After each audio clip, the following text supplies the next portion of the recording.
بسم اللہ الرحمن الرحیم۔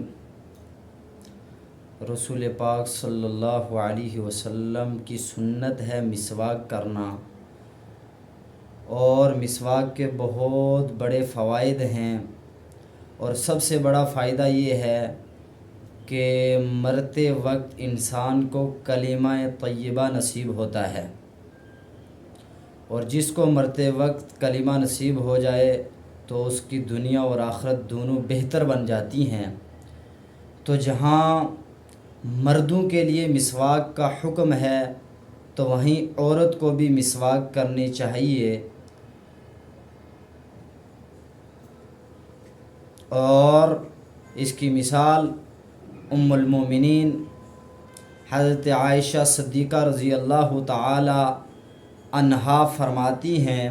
کہ اللہ کے نبی صلی اللہ علیہ وسلم پہلے مسواک فرماتے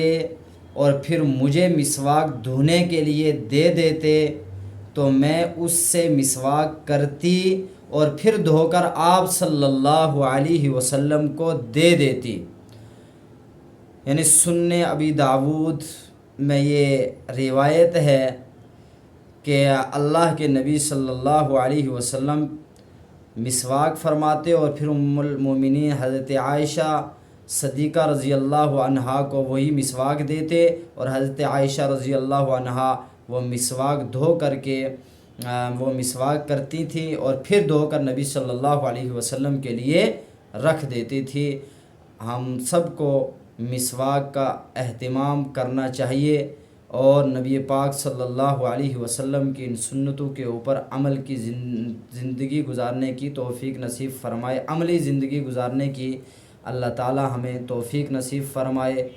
والسلام علیکم ورحمۃ اللہ وبرکاتہ۔